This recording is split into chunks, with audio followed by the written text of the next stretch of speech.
6월 5일 목요일 서밋타임입니다. 성경 말씀은 사도행전 23장 1절에서 11절 말씀입니다. 사도행전 23장 1절에서 11절 신약 228쪽에 있습니다. 바울이 공회를 주목하여 이르되 여러분 형제들아 오늘까지 나는 범사의 양심을 따라 하나님을 섬겼노라 하거늘 대제사장 아나니아가 바울 곁에 서 있는 사람들에게 그 입을 치라 명하니 바울이 이르되 회칠한다며 하나님이 너를 치시리로다. 내가 나를 율법대로 심판한다고 앉아서 율법을 어기고 나를 치라 하느냐 하니 곁에 선 사람들이 말하되 하나님의 대제사장을 내가 욕하느냐. 바울이 이르되 형제들아 나는 그가 대제사장인 줄 알지 못하였노라.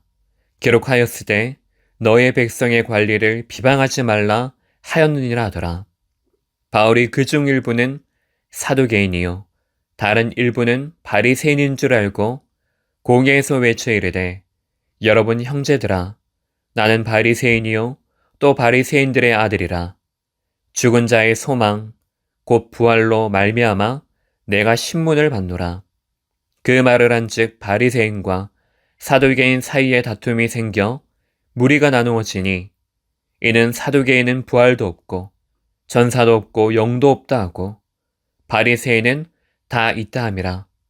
크게 떠들세 바리새인 편에서 몇 서기관이 일어나 다투어 이르되 우리가 이 사람을 보니 악한 것이 없도다. 혹 영이나 혹 천사가 그에게 말하였으면 어찌하겠느냐 하여 큰 분쟁이 생기니 천부장은 바울이 그들에게 찢겨질까 하여 군인을 명하여 내려가 무리 가운데서 빼앗아 가지고 영내로 들어가라 하니라. 그날 밤에 주께서 바울 곁에 서서 이르시되 담대하라. 내가 예루살렘에서 나의 일을 증언한 것 같이 로마에서도 증언하여라리라 하시니라. 아멘. 오늘 말씀의 제목은 공회 앞에 선 바울입니다. 사도행전 23장은 22장에 이어 바울이 공회 앞에서 증언하지만 여전히 유대인들은 바울을 죽이려고 합니다. 그 속에서도 바울을 향한 하나님의 사명을 이루어 가시는 내용이 기록되어 있습니다. 평상시 중심으로 하나님을 섬겼다는 신앙 고백을 하지만 유대인들의 태도는 여전히 변하지 않습니다.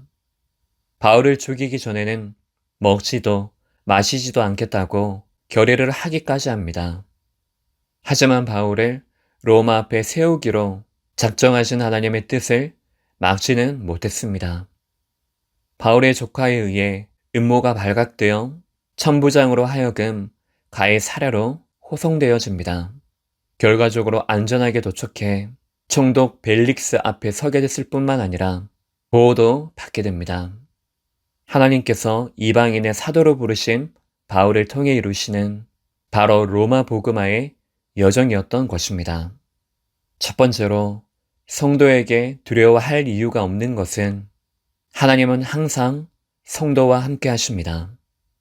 11절 바울로 인해 큰 분쟁이 생겼을 때 그날 밤에 바울 곁에 서서 담대하라고 말씀하십니다. 예루살렘에서 나의 일에 대하여 증언한 것과 같이 로마에서도 증언해야 할 것을 말씀하십니다. 하나님이 바울 곁에 계심으로 하신 약속, 그것은 눈앞에 있는 핍박을 넘어서는 것이었습니다.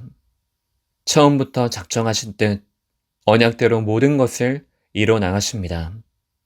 오직 성령으로 땅끝까지 증인이 될 것을 약속하셨습니다.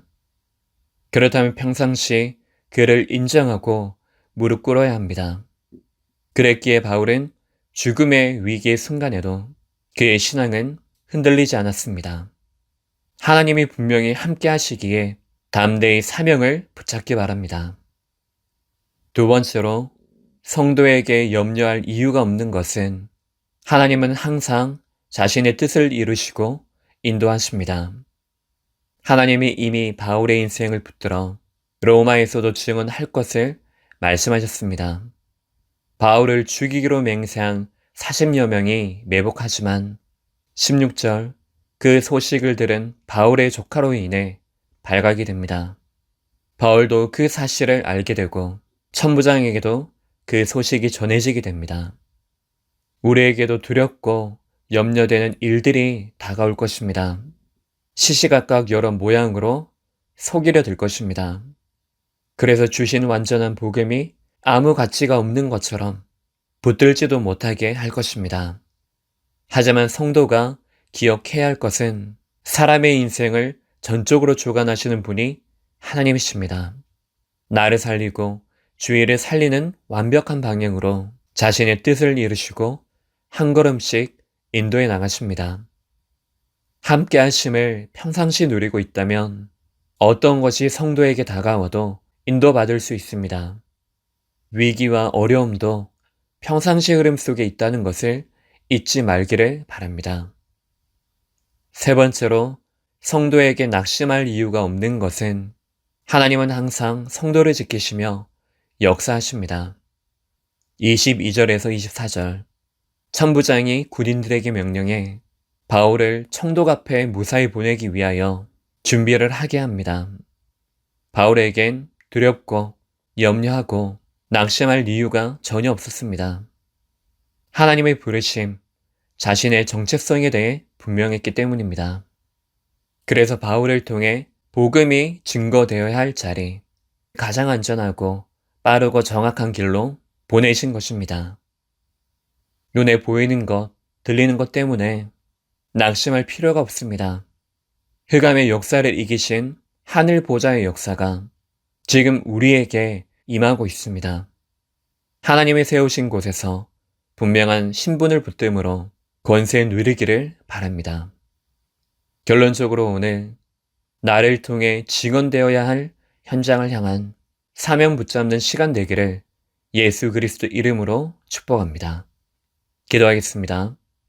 하나님 아버지, 오늘 분명한 성령의 내주인도 역사하심을 체험하는 날이 되게 하옵소서.